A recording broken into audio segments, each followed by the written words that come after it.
unsupervised. Unsupervised learning ini nanti konsepnya adalah dia akan mentraining data itu menggunakan model yang tidak memerlukan label. Kemarin kita belajar bahwa model tersebut memerlukan label untuk dia membentuk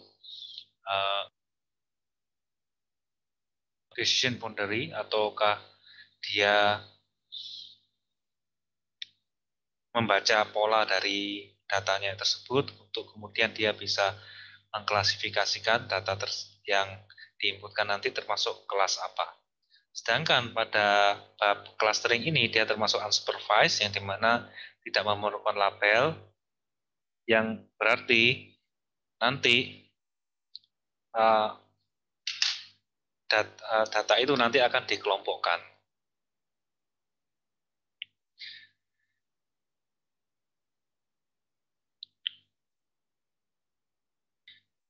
Bisa dikatakan bahwa nanti dikelompokkan menjadi beberapa klaster, beberapa segmentasi, terus kemudian nanti juga bisa berupa taksonomi.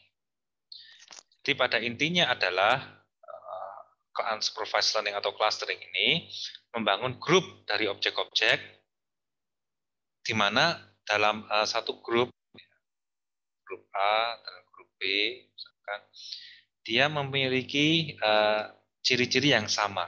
Jadi di dalam satu grup yang sama data tersebut mempunyai ciri-ciri yang sama atau mirip. Sedangkan data-data yang berbeda grup itu nanti dia akan dijadikan mempunyai ciri-ciri yang berbeda mungkin. Jadi di dalam satu klaster yang sama atau grup yang sama, ciri-cirinya itu semirip mungkin.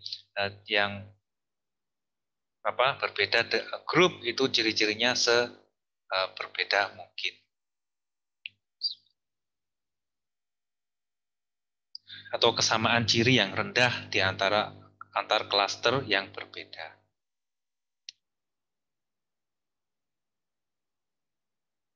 Jadi pada intinya nanti algoritma clustering ini mengelompokkan data yang memiliki kesamaan ciri dan memisahkan data ke dalam klaster yang berbeda untuk data-data atau objek-objek yang memiliki ciri yang berbeda. Berbeda dengan klasifikasi yang memiliki kelas dan telah didefinisikan sebelumnya atau label, atau mempunyai ground truth atau label.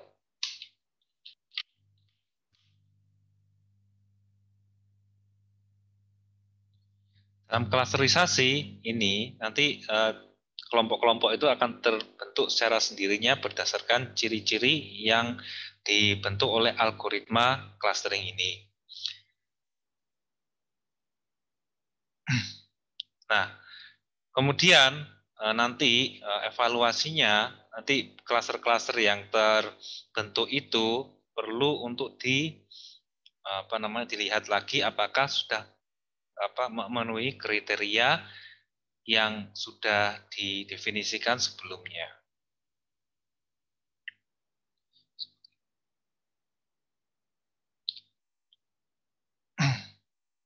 Nah, misalkan kita akan membentuk dari data tersebut 2 klaster. Misalkan bagaimana cara hewan berkembang biak, itu kan ya.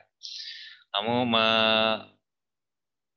menentukan parameter-parameter atau fitur-fitur yang melekat pada data-data tersebut. Misalkan bagaimana cara berkembang biaknya untuk masing-masing binatang atau data yang ada. Terus kemudian nanti algoritma akan mengelompokkan berdasarkan fitur-fitur atau ciri-ciri yang sudah didefinisikan sebelumnya tanpa label. Jadi seperti demikian, apabila kita lihat di dalam sini, itu kelompok yang satu dengan kelompok yang kedua itu misalkan dikelompokkan berdasarkan algoritma yang ada. Terus kemudian kita lihat apakah ini sudah sesuai ataukah belum. Ya. Misalkan blue shark, hiu biru, kambing, kucing, dan anjing. Apakah dia itu mempunyai cara berkembang biak yang sama? Ini lizard, sparrow, viper, seagull, goldfish, frog, red mullet. Nah, itu nama-nama binatang apakah juga sudah mempunyai cara berkembang biak yang sama, dan apakah yang di berbeda klaster ini mempunyai cara berkembang biak yang berbeda? Nah, nanti dihitung ya, kira-kira dalam satu klaster yang sama ini yang outlier yang berbeda sendiri itu data yang apa?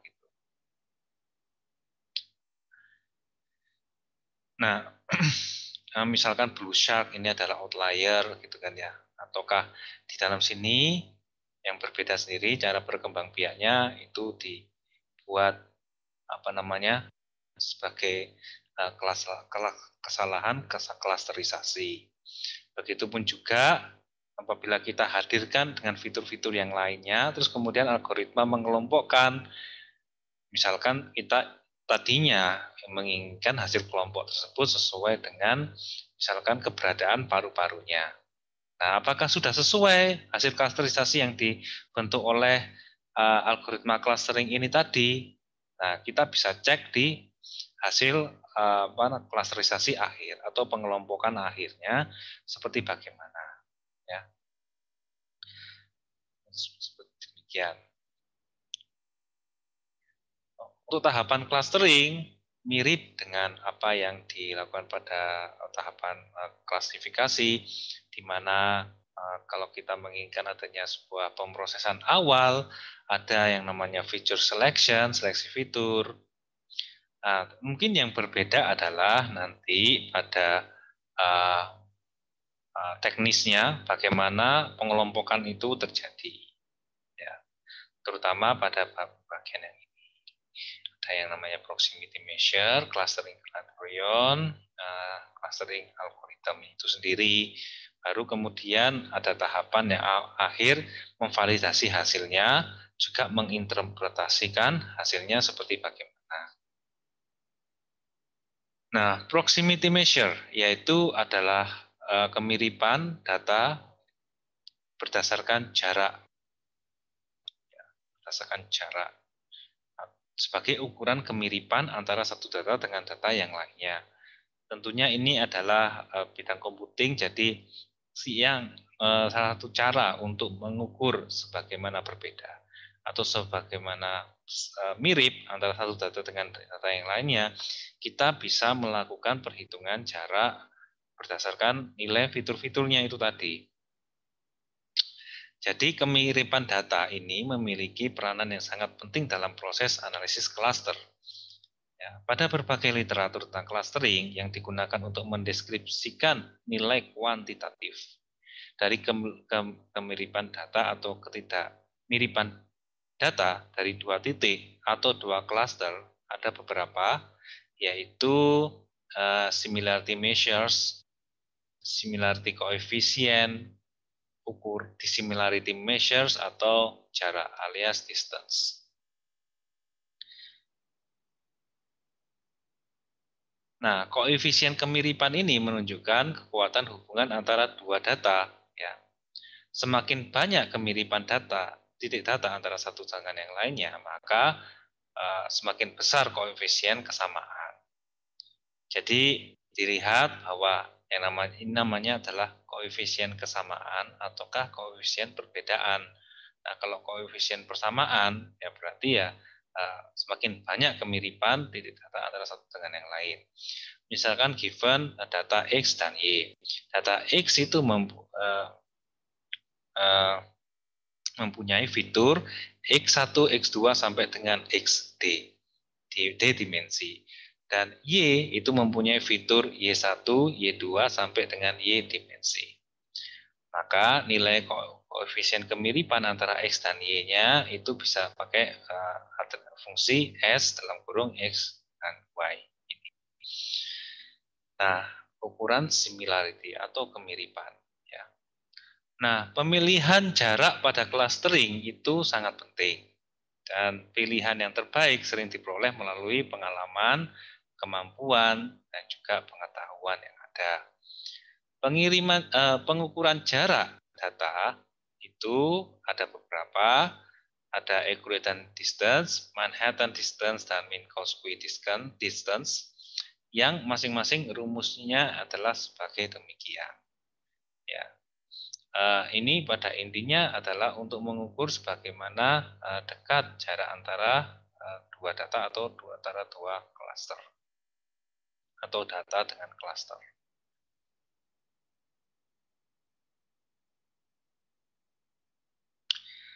Nah, pengukuran jarak data itu sendiri juga ada Mahalanobis distance, ada maximum distance, juga ada average distance yang masing-masing rumusannya itu bisa kalian lihat sendiri di sini. Bagaimana dengan data yang non continue ya, yang kategorikal gitu kan ya? Ya, kita bisa menggunakan salah satunya adalah simple matching distance. Ya. Apabila data itu sama, misalkan fiturnya itu nilainya sama-sama kategori 0, maka X sama dengan Y. Apabila tidak sama, maka 1. Bisa dibuat seperti demikian. Nah, nanti kemudian secara total itu akan dihitung jaraknya dari semua fitur-fitur berdasarkan simple matching distance pada masing-masing fitur ini. Nah, untuk algoritma clustering itu ada dua bagian, yaitu ada dua jenis. Satu sekuensial, yang satunya adalah hierarkis, di mana yang sekuensial itu ada kategori hard clustering, ada fuzzy clustering. Ini dia lebih pada permainan probabilitas untuk menentukan dia masuk ke kelas 1, seberapa besar probabilitasnya 0,6, terus kemudian masuk ke cluster 2, misalkan probabilitasnya 0,4. Sedangkan yang hard clustering ini itu lebih kepada ya merah, hitam, dan putih. Dia dikatakan masuk ke cluster 1 dan tidak masuk ke cluster 2. Ataukah sebaliknya dia masuk ke cluster 2, tidak masuk ke cluster 1. Ada juga possibilistic clustering yang hampir mirip dengan fuzzy clustering. Untuk hierarchical, ini secara hierarkis mirip dengan decision trees itu, tapi dia pembelajarannya tanpa label. Yang mempelajari tingkat kemiripan atau ketidakmiripan antara satu data dengan data yang lainnya. Nah, ada yang merupakan tipe aglomeratif, bottom up, jadi dari bawah ke atas dan juga divisif dari atas ke bawah atau kombinasi antara keduanya. Jadi kalau hierarchical ya seperti ini, nanti ada pembagian lagi gitu kan ya, bagian lagi. Nah, misalkan kita memakai threshold di sini, berarti dengan demikian maka yang di belahan sini itu cluster 1, ini cluster kedua. Nah, ini bisa dilakukan dengan cara top down dari atas ke bawah ataukah bottom up dari bawah ke atas.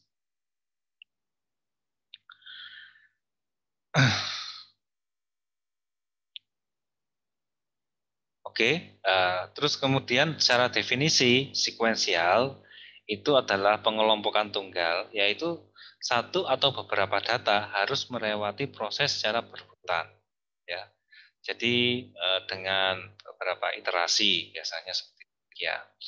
Hard clustering setiap titik merupakan anggota dari satu cluster. Oke, dalam hal ini contohnya adalah K-means clustering. Seperti yang sudah saya katakan sebelumnya, bahwa ini seperti pengklasterisasi hitam dan putih, di mana kalau dia sudah masuk ke klaster 1, maka ya dia dikatakan masuk kelas 1 saja. Berbeda dengan yang fuzzy clustering dan probabilistic clustering, di mana fuzzy clustering itu setiap titik itu bisa menjadi anggota pada lebih dari satu cluster dengan nilai tertentu. misalkan dalam rentang 0 sampai 1. Nah, dia itu masuk ke klaster 1, bobotnya seberapa besar? 0,6. Dia masuk juga sebagai anggota dari klaster 2 dengan bobot yang lebih kecil, misalkan 0,4. Sekian. Berarti dapat dikatakan bahwa untuk data tersebut dia lebih dibobotkan untuk masuk ke klaster 1. Begitu juga yang probabilistic clustering itu berdasarkan nilai peluang data terhadap cluster yang ada, di mana dia itu mempunyai nilai peluang misalkan masuk ke cluster 1, misalkan 0,6, masuk ke cluster yang lainnya itu 0,4. Nanti dilihat dari sisi nilai peluang data tersebut masuk ke dalam cluster 1. Seperti itu.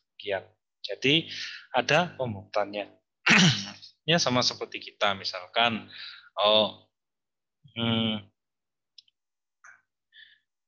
misalkan ada apa namanya, kita ada yang mix gitu kan ya, dia itu turunan ada dari apa, bule dengan misalkan Indonesia asli, jadi dia itu mix seperti itu.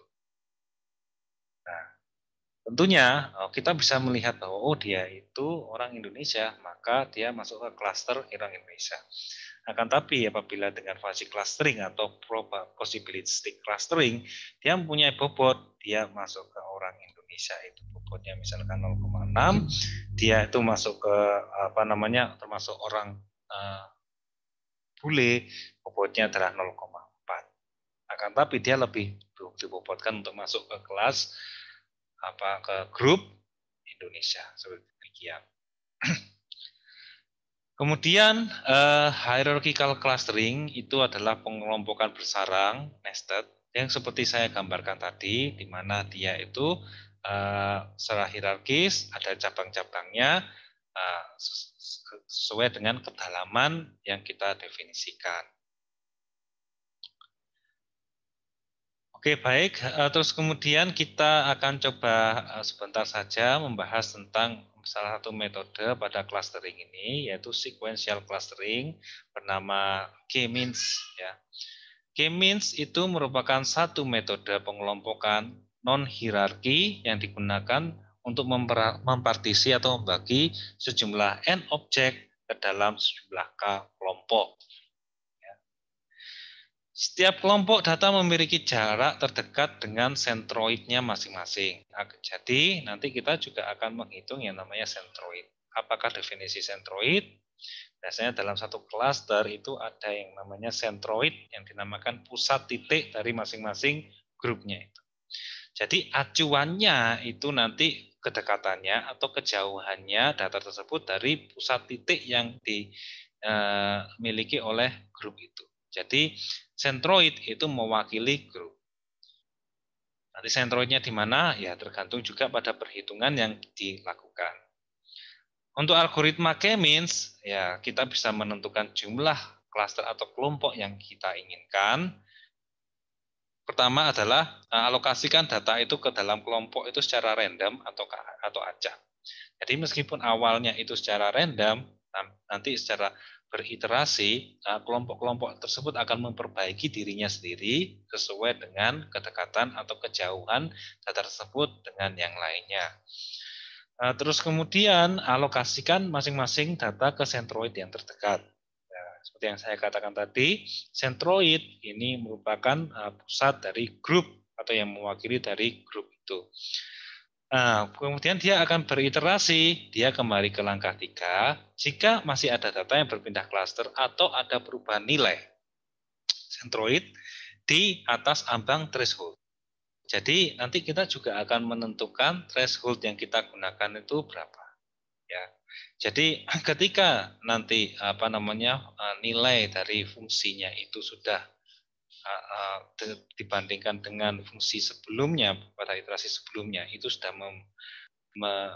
melebihi ambang atau threshold, maka iterasi itu kita stop. Dengan demikian hasil clusteringnya itu dianggap telah terbentuk dan kita selesai melakukan proses K-means clustering. Nah, rumus umum yang digunakan dalam K-means clustering, pertama kita menentukan sentroid atau titik pusat dari setiap kelompok diambil dari nilai rata-rata, means, dari semua nilai data pada setiap fiturnya. Jika M menyatakan jumlah data pada suatu kelompok, I ini menyatakan jumlah fitur ke I dalam sebuah kelompok. Oke. Jadi berikut ini adalah rumus untuk menghitung sentroid ya. Oke. Ini untuk menghitung sentroid. Terus kemudian untuk jarak. Nah, tadi kan pada sebelumnya saya sudah membahas ada beberapa perhitungan nilai jarak. Ya. Ada beberapa perhitungan nilai jarak. Kalau Euclidean distance ini semakin kecil nilainya dianggap semakin mirip, semakin tinggi nilainya dianggap semakin tidak mirip. Ada lagi nanti distance yang lainnya seperti Mahalobis distance, Manhattan distance. Ya, ini merupakan salah satu hyperparameter yang kami bisa tentukan sendiri. K-means dengan Euclidean distance. Terus kemudian nanti kamu bisa bandingkan juga K-means dengan Mahalobis distance, K-means dengan Manhattan distance. Nanti kamu bisa membandingkan mana yang lebih baik. Jadi tergantung juga pada datanya, ya. Seperti demikian.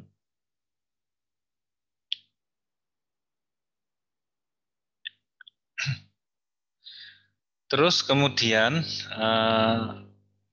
pengalokasian keanggotaan titik, ya tentunya nanti dipilih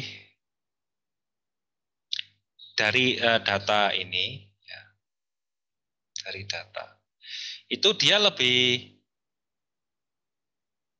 dekat ke klaster yang mana, seperti itu. Jadi minimum distance data ke klaster itu nanti akan di-assign ke klaster tersebut. Oke. Jadi dia mempunyai keanggotaan satu. Nah, untuk fungsi objektifnya seperti apa? Nah, fungsi objektifnya apa namanya seperti demikian ini. Fungsi F-nya. Nanti coba kita hitung bagaimana fungsi objektif dari K-means clustering ini.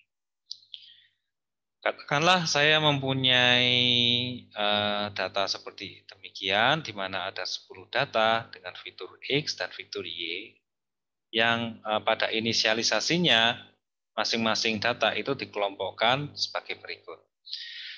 Saya menginisialisasi, saya ingin menjadikan data ini ke dalam 3 klaster dengan fungsi objektif awalnya itu adalah 0, threshold yang digunakan adalah 0,8. Jadi nanti apabila perubahan fungsi objektif per iterasinya itu sudah lebih kecil dari 0,8, maka tandanya bahwa iterasinya akan kita stop. Ya.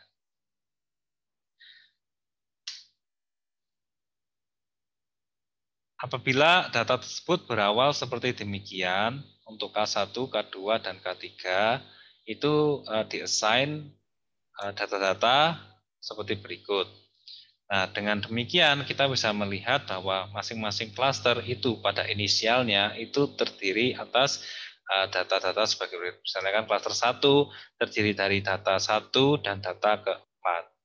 Nah, klaster 2 terdiri atas data kedua, ketiga, 6, 8, dan juga 10. Untuk klaster 3 itu juga dapat dilihat pada diagram berikut ini. Ya. Yang pertama, ya kita tentukan dulu berapa sih nilai sentroidnya pada setiap klaster yang ada. Menggunakan rumusan yang sebelumnya setelah didefinisikan, maka kita bisa dengan mudah menentukan nilai klaster pada masing-masing nilai sentroid pada masing-masing klaster. Seperti demikian. Jadi sentroid fitur X dan sentroid fitur Y itu masing-masing seperti Demikian, berarti pada kelompok 1 itu pada sentroidnya adalah 1,5.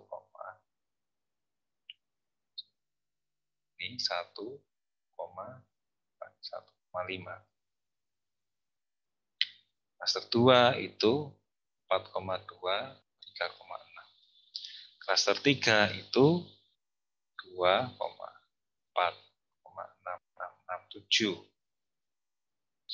Nah, terus kemudian dia akan terus beriterasi.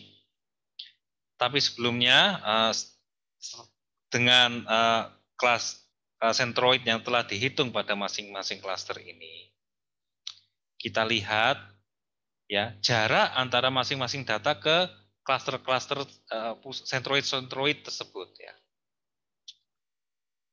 Jadi jarak antara masing-masing data ke klaster itu diwakili dengan jarak masing-masing data tersebut ke sentroid yang sudah kita hitung sebelumnya. Nah, dengan demikian nanti kita bisa mendapatkan misalkan pertama dari data yang satu dengan fitur X dan Y ini jarak ke klaster 1 itu berapa? Ya dihitung dia jarak dengan tadi sentroidnya pada klaster 1.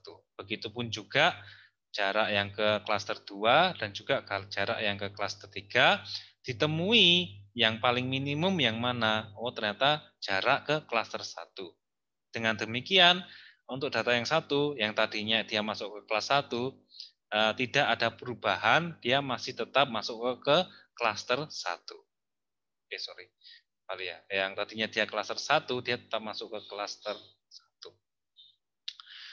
Itu pun demikian, yang data yang kedua, data yang ketiga, data yang keempat, sampai data yang ke-7. Nah, untuk data yang ke-8, kita bisa menghitung jarak antara data ke-8 ini ke sentroid yang setelah kita definisikan sebelumnya. Sentroid yang telah kita definisikan sebelumnya. Jaraknya berapa? Jaraknya ke klaster 1, 4,0311, ke klaster 2 sebagai berikut, klaster 3 adalah sebagai berikut, yang ditemukan bahwa ternyata dia minimum jaraknya itu ke klaster ketiga, yang mana ada perubahan dari yang klaster yang lama dia itu masuk ke klaster 2, pada klaster yang baru dia ternyata masuk ke klaster yang ketiga, berarti ada perubahan.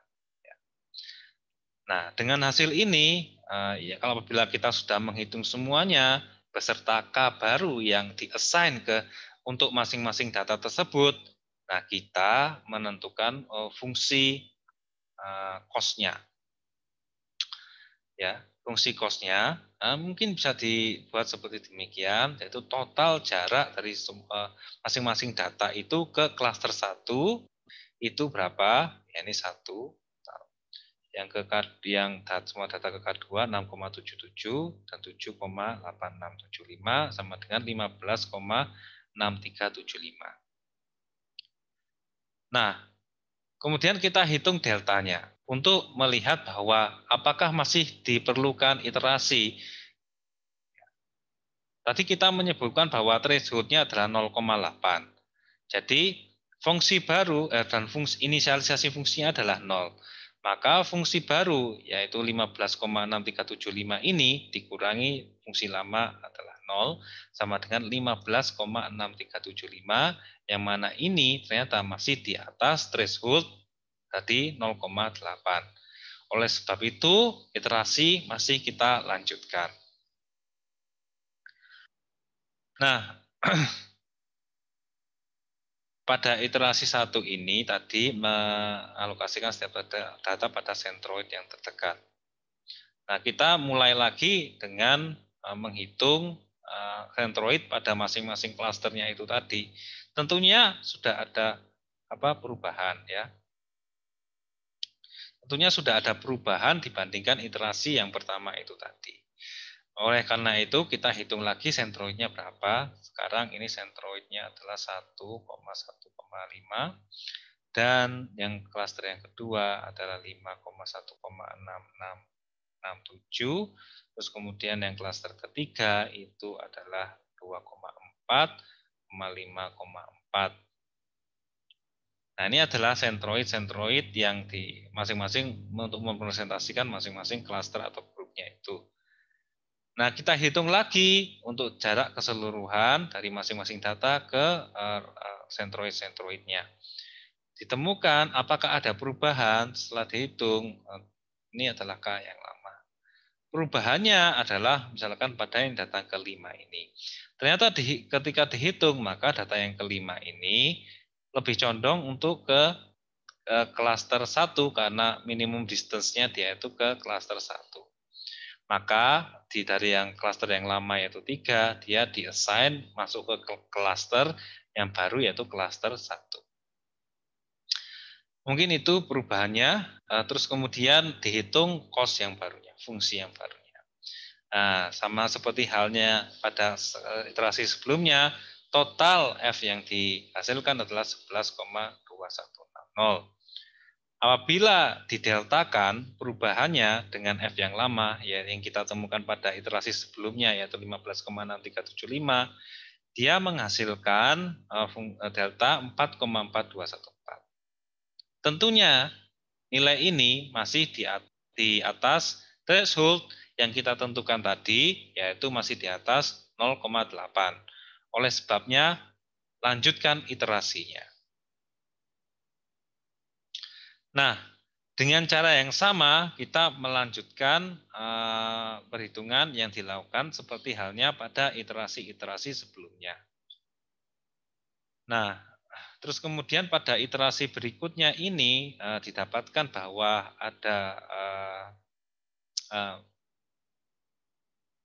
tidak ada perubahan ya dari posisi klasternya atau kandungan dari klasternya itu.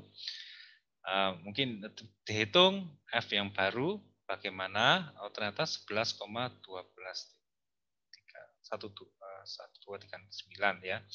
Ketika dideltakan ternyata hasilnya 0,092.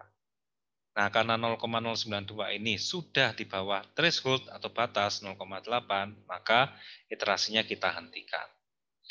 Dengan demikian, kita menemukan klaster baru dari data yang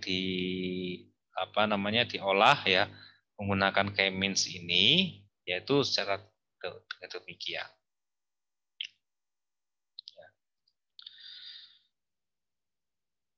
Nah, hasil akhir clustering data, kita menemukan bahwa data ke-1, data ke-4, data ke-5 itu masuk ke klaster 1, pun demikian data yang kedua, yang ketiga, ke-6 itu masuk ke klaster sendiri. Oke. Nah, terus kemudian dari sini bagaimana? Nanti dievaluasi bisa oleh expertnya. Jadi juga nanti ada evaluasi, ada silhut, ada apa. Ya. Itu untuk mengevaluasi hasil clustering. Seperti demikian. Maka kita bisa lihat hasil pengelompokannya adalah seperti demikian. Oke, dari sini untuk clustering mungkin ada pertanyaan.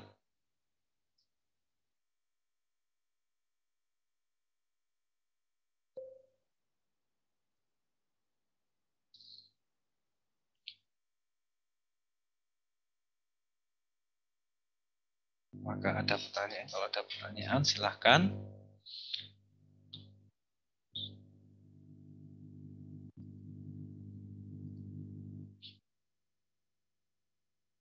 Oke, mungkin sudah jelas. Ya, nanti kamu bisa mempelajari sendiri ya. Berdasarkan slide yang akan saya bagikan. Jadi memang terkadang bahwa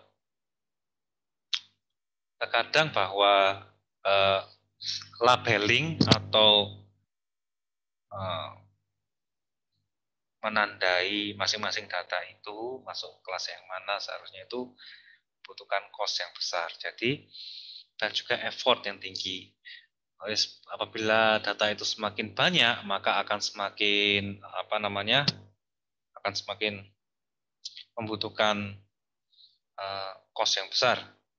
Oleh sebab itu, unsupervised learning ini merupakan salah satu cara atau salah satu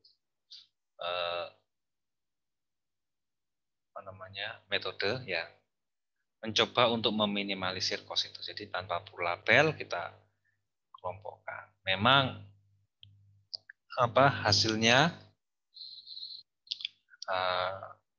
secara seringnya memang lebih bagus klasifikasi atau supervised learning. Akan tapi unsupervised learning ini bisa menjadi salah satu alternatif untuk kita bisa membangun sebuah model tanpa menggunakan label.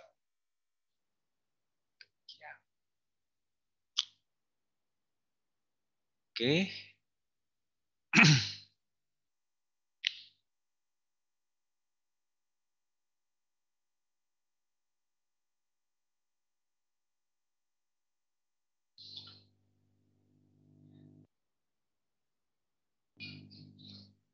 Oke, sekarang kita sebentar membahas tentang clustering hierarkis.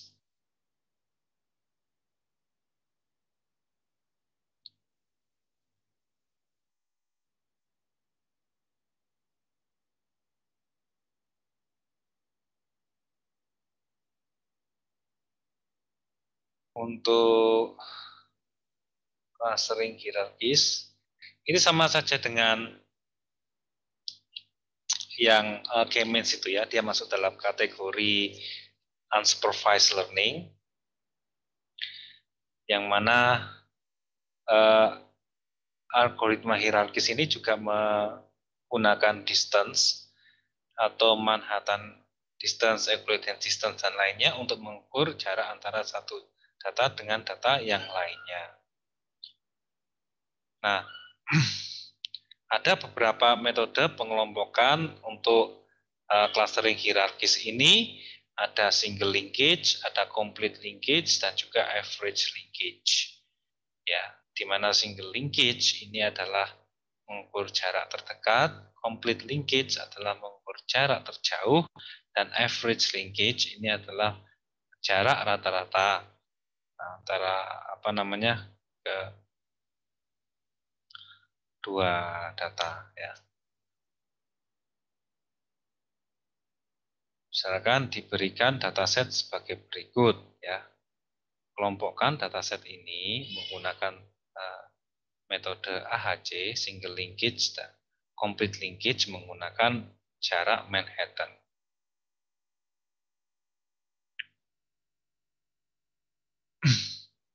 Jadi kita bisa melihat bahwa visualisasi hubungan jarak antara satu data dengan data yang lainnya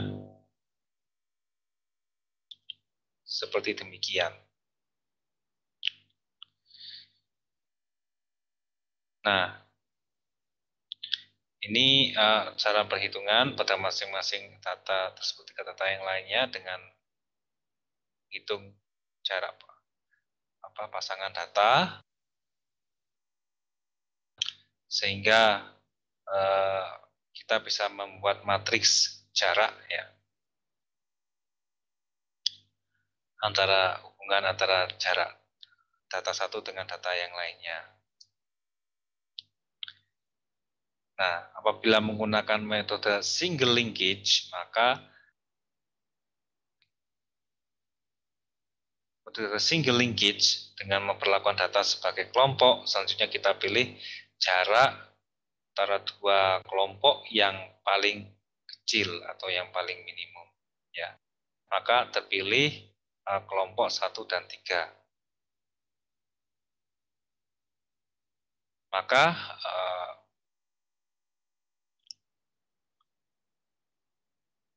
kedua kelompok ini digabungkan ya. Menghitung jarak antar kelompok 1 dan 3 dengan kelompok yang lain yang tersisa. Ya. Itu kelompok antara 1 dan 3 itu dengan kelompok yang lain yang tersisa, yaitu adalah 2, 4, dan 5. maka dapat dilihat bahwa seperti demikian, maka hasilnya distance-nya adalah seperti 3, 4, dan 6 untuk masing-masing ke data 2, 4, dan 5-nya. Dan seterusnya, selanjutnya dipilih antara dua kelompok yang terkecil. Berikutnya, setelah beriterasi, terus kemudian kita hitung untuk selanjutnya. Maka dapat kita lihat bahwa dengan menghapus baris dan kolom matriks yang bersesuaian dengan kelompok 1, 3, dan 2, serta menambahkan baris dan kolom untuk kelompok 1, 3, 2, maka akan demikian. Jadi kita bisa melihat bahwa terjadi pengelompokan secara hierarkis dari yang klaster itu masing-masing data menuju ke pengelompokan yang berjenjang berdasarkan data itu. Sehingga dengan demikian dapat kita gambarkan secara diagram, dendrogram ya, hasil metode single linkage pada data tersebut. Seperti demikian.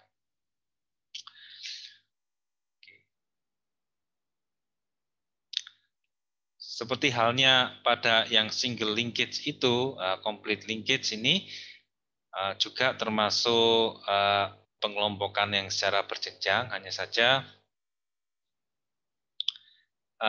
ada perbedaan dalam perhitungannya. Tapi secara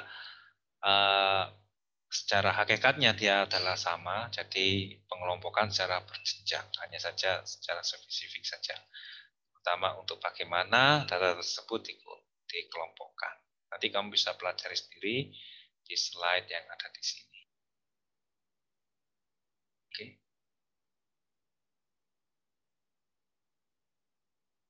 Nah, ini juga akan menghasilkan dendrogram cluster. Jadi kalau ini kita ingin cluster dengan threshold jarak yang berapa? Misalkan sini. Ya. Apabila demikian, maka akan terjadi dua cluster, yaitu cluster ini dan cluster yang sini. Nah, kita atas di sini threshold, berarti ada dua cluster ini. Misalkan kita batas threshold di sini, berarti ada 3 cluster, ini, dan ini.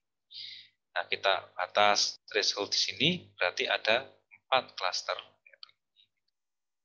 Seperti demikian.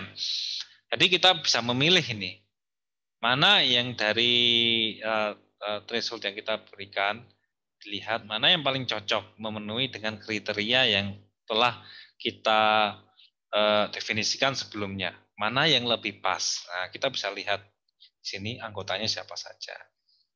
Oh, misalkan yang cocok adalah ketika thresholdnya yang di sini ya. Nah, menghasilkan 3 cluster ini lebih cocok, berarti kita pakai ini yang terbaik.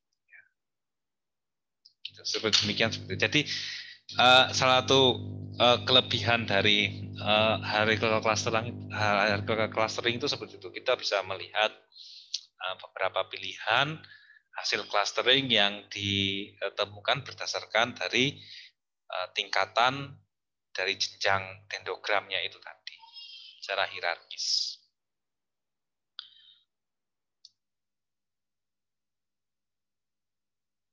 Oke. That's all. Jadi mungkin dengan latihan ya kamu bisa melakukannya sendiri. Oke. Dari yang tadi dulu yang clustering kemis dan hierarchical, ada pertanyaan?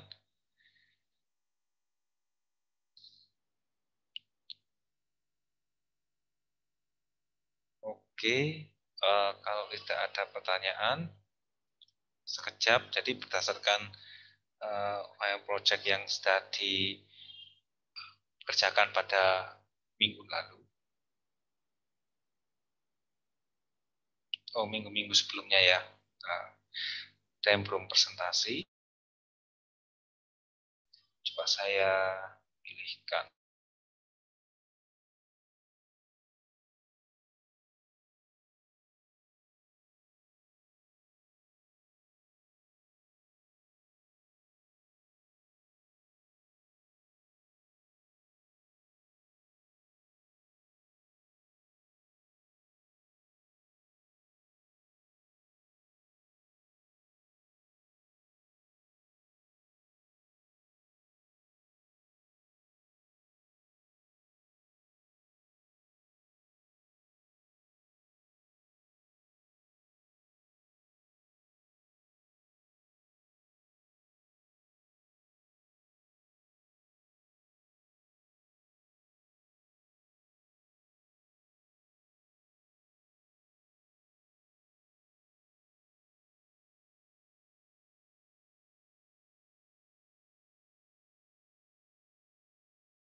Oke, baik. Untuk kelompok ada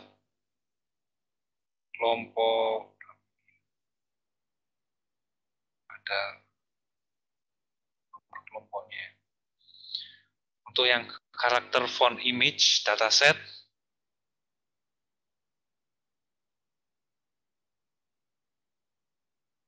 Mas Istisan Bismoputro dan kawan-kawan, silakan presentasikan final project-nya.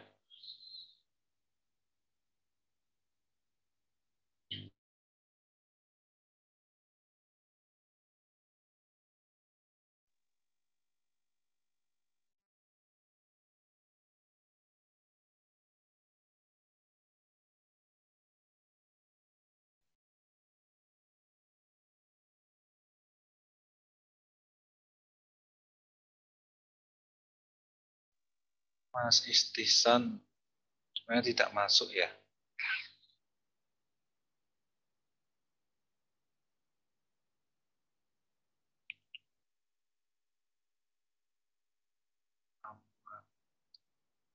Aikal juga tidak masuk. Farhan Rizky. Oke, juga tidak masuk. Jadi ini kelompoknya tidak masuk ya.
Untuk yang kelompok 3, minggu lalu ada problem tentang imbalance dataset ya. Apakah sudah dilakukan pengujian lagi dengan oversampling?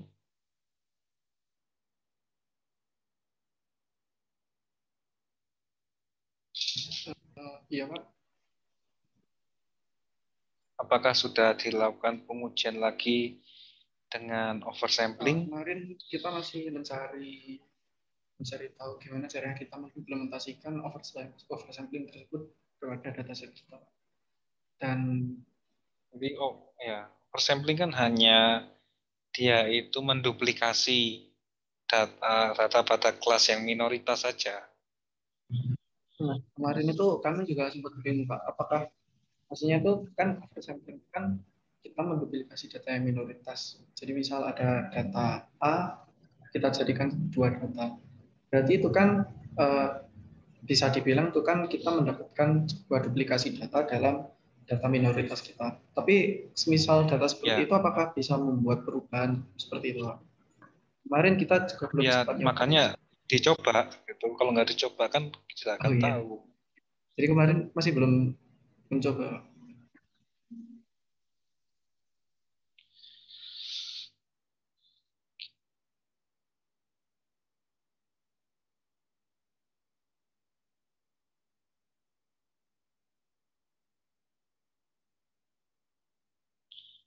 Oke, ya.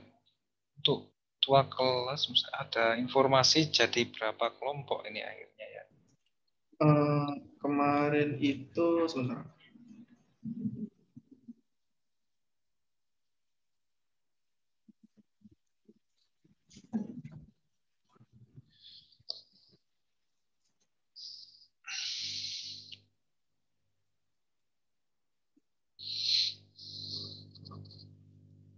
Kemarin itu jadi 8 kelompok, Pak. 8 kelompok ya. Ya. Apakah datanya perlu saya kirimkan, Pak? Ya, bisa, boleh. Ya. Oke, baik, Pak. Kita kelompok 7 mana sudah ya, motion capture. Kelompok 4 itu antivirus. Kelompok 6, 7,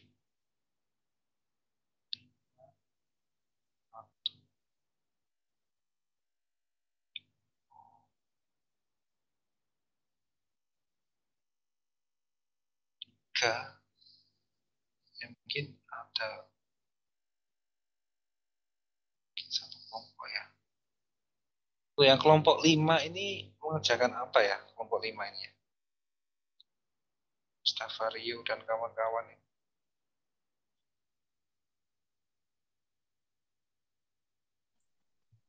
Dataset apa yang dikerjakan ya? Maaf Pak, saya Raihan Adika dari kelompok 5 Oke. mengerjakan dataset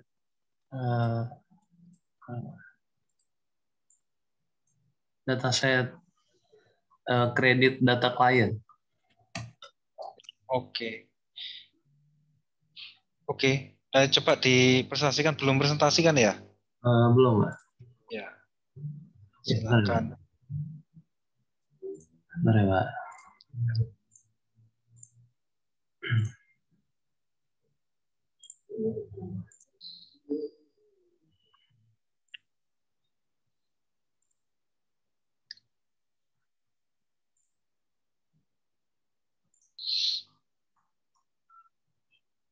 Sudah kelihatan ya?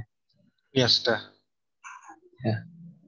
Hari ini saya kelompok 5 akan menjelaskan tentang klasifikasi dataset dengan naive Bayes, decision tree, dan SVM. Dengan kelompok Davario Alexandran, Ruwahyu Miliano, Raihan Adika, saya, dan Antoni Aron. Dengan awalnya dataset kredit data klien itu merupakan kumpulan dataset yang berisi tentang informasi pembayaran default, faktor demografis, data kartu kredit, riwayat bayaran, dan laporan tagihan kartu kredit klien di Taiwan dari April 2005 hingga September 2005, dan bandingkan akurasi prediksi probabilitas default di antara 6 metode data mining. Nah, habis itu penelitian ini ditujukan pada kasus pembayaran default di Taiwan. Dari perspektif manajemen risiko, hasil akurasi prediksi dari estimasi probabilitas default akan lebih berharga daripada hasil klasifikasi biner klien yang kredibel atau tidak kredibel. Karena probabilitas nyata default ini tidak diketahui, studi ini menyajikan novel metode pemulusan penyortiran untuk memperkirakan probabilitas nyata default. Nah, itu merupakan yang dari dataset kredit data klien. Dilanjut dengan atribut dan kelas. Jika dilihat dari jumlah kelasnya, jenis dataset ini adalah multivariate, yakni metode pengolahan variabel dalam jumlah yang banyak, di mana tujuannya adalah untuk mencari pengaruh variabel-variabel tersebut terhadap suatu objek secara simultan atau serentak.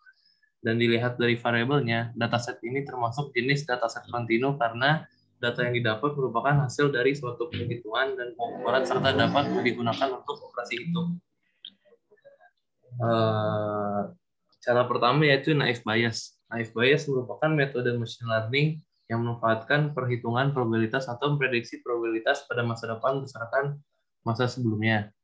Ini merupakan caranya. Lanjut dengan cara kedua yaitu decision tree yang terdiri dari beberapa simpul diantaranya yaitu trace root, internal node, dan leaves.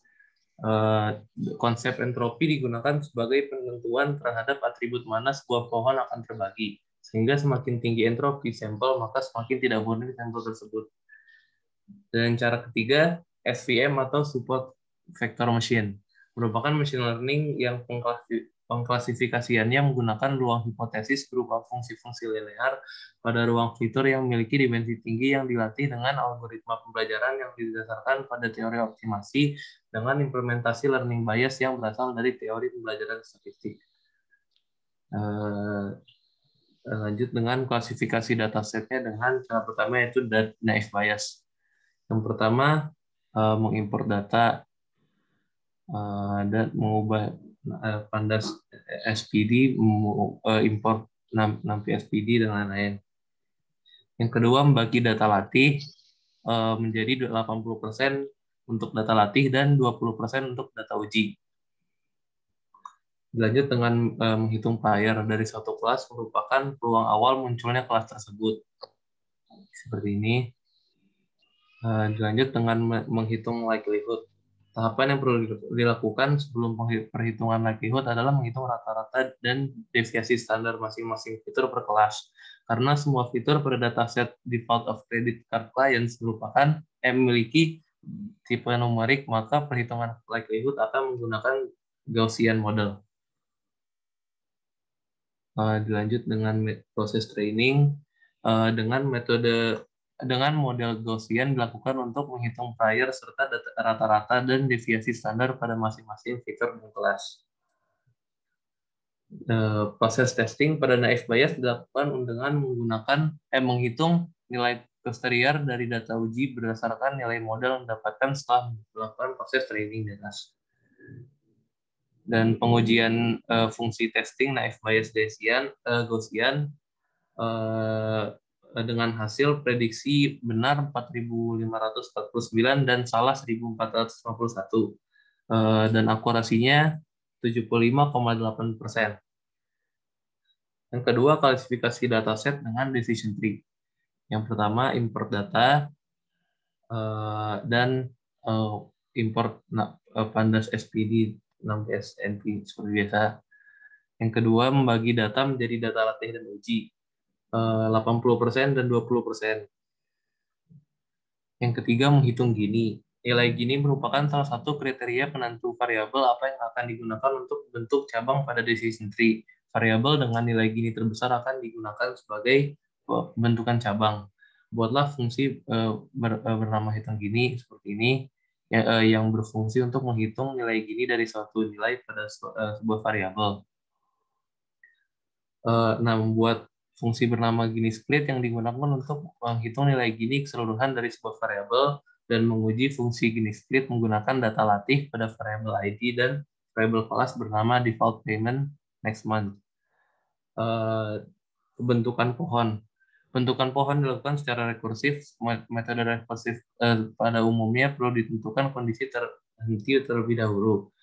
Kondisi berhenti pada pembentukan pohon adalah pertama, jika hanya ada satu kelas pada data, kembalikan data tersebut.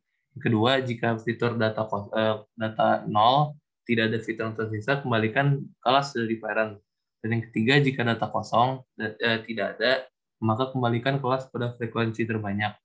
Selain kondisi berhenti tersebut, dilakukan pembentukan pohon secara rekursif menggunakan buah tree. Yang ini. Selanjutnya membuat tree menggunakan data latih yang tersedia dan dilanjut dengan proses prediksi kelas pada data uji dilakukan dengan melakukan tree traversal sampai menemui leaf. Nah, proses pengujian dari yang didapat yaitu total prediksi benarnya adalah 1.310 dengan akurasi 78,2%. Yang terakhir yaitu klasifikasi dataset dengan SVM. Yang pertama import data seperti biasa, dan dilanjut dengan bagi data menjadi data latih dan uji 80% dan 20%.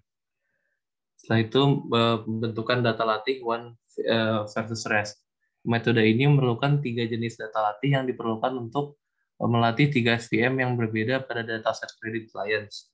Fungsi dataset buat training set digunakan untuk membentuk 3 dataset tersebut dan menggunakan fungsi buat training set untuk membuat data latih dengan nama variabel training set yang akan digunakan pada proses training. Yang keempat, membentuk SVM binder. Tujuan dari algoritma SVM adalah meminimalkan nilai cost function. Penghitungan nilai minimal dapat dilakukan dengan menghitung nilai gradien dari cost function terlebih dahulu. Fungsi di bawah ini berguna untuk menghitung nilai gradien cost function. Nah, terdapat beberapa cara untuk meminimalkan nilai cost function. Salah satunya adalah menggunakan stochastic gradient descent untuk melakukan minimasi. minimasi cost function merupakan inti dari algoritma SVM. Fungsi di bawah ini merupakan implementasi algoritma SPD. Nah, proses training. Proses training dilakukan dengan memanggil fungsi SGD di atas berulang kali sesuai banyaknya kelas yang ada pada data. Dengan demikian, proses training menghasilkan bobot sebanyak kelas yang ada pada dataset. Buatlah fungsi bernama training yang digunakan untuk melakukan proses training one phase rest. Dan proses testing binary terakhir. Proses testing dilakukan dengan menghitung nilai dot product antara bobot di hasil training dengan data uji. Kelas data ditentukan berdasarkan tanda positif atau negatif dari hasil dot production tersebut. Proses testing pada metode one phase rest ini dilakukan dengan memanggil proses testing binary untuk setiap value pada directory W. Kelas pada sebuah data latih adalah key pada dictionary W yang memiliki nilai prediksi satu fungsi untuk prediksi. Nah, fungsi berikut mempresentasikan proses testing. Nah, dari data latih yang diprediksi yang benar adalah 4.615 dengan akurasi 76,9%. Dari penghitungan dari klasifikasi dataset menggunakan 3 cara, yaitu SVM, naive Bayes, dan decision tree. Yang paling bagus akurasinya adalah decision tree dengan jumlah akurasi 78,2%. Sekian dari saya. Assalamualaikum warahmatullahi wabarakatuh. Oke, baik. Berapa tadi yang terbaik? Decision tree, Pak. Yang SPN berapa? Yang SVM 76,9%. Terus kemudian naik bias tadi. Naive Bayes akurasinya 75,8%. Yang SVM-nya menggunakan kernel apa?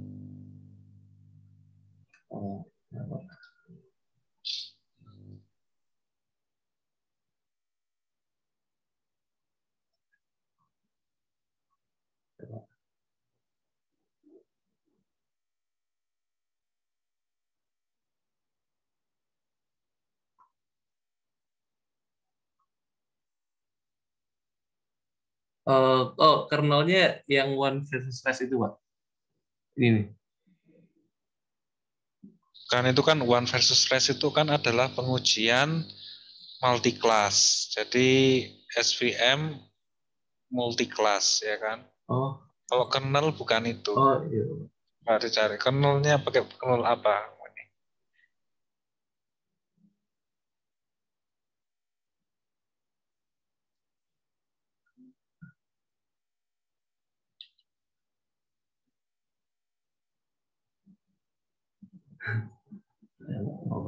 Sebentar ya, Pak.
Bagaimana mungkin teman-temannya bisa membantu?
Maaf Pak, karena kan kami ngelakuinnya langkah sesuai yang ada di praktikum. Jadi kurang tahu sih untuk penentuan kernelnya. Kernel yang digunakan untuk SVM. Ya coba dicari di dokumentasinya. Itu kan biasanya kan ada defaultnya dia menggunakan kernel apa. Oh iya Pak.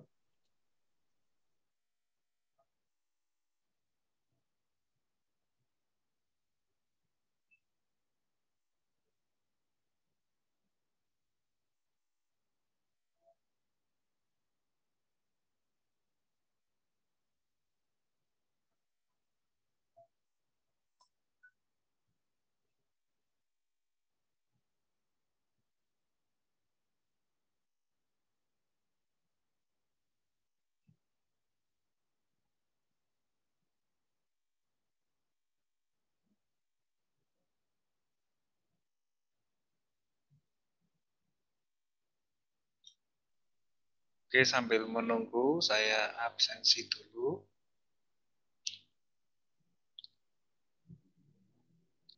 Price Sarah, Iqbal Zikrullah, Fajar Gilang, Hadir, Pak. Lisani Putri, Hadir, Pak. Ataka Badru Duja,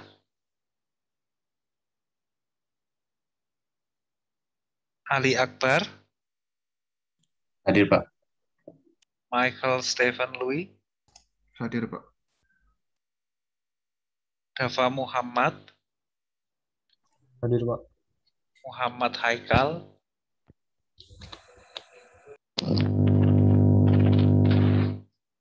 Muhammad Reihan Tito, Hadir, Pak. Davario, Hadir, Pak. Zildan Isreski, Hadir, Pak. Ahmad Kholis, Abi Aryasa, Hadir, Pak.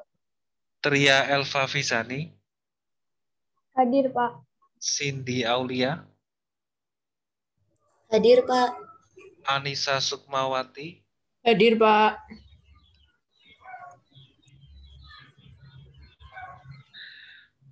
Nur Wahyu Meliano, Hadir, Pak. Nugraha Delta,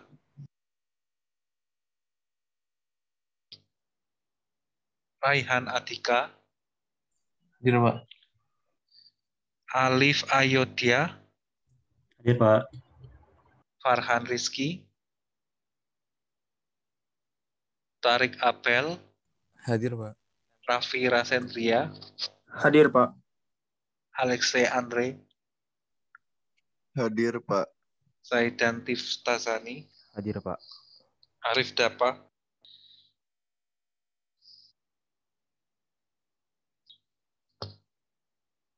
Muhammad Fajar, Hadir, Pak. Safir Rahma Huda, Hadir, Pak. Aldo Friska, Hadir, Pak. Anthony Aaron, Hadir, Pak. Eriko Partogi, Hadir, Pak. Faiz Ahmad Sucipto, Hadir, Pak. Istihsan Bismo,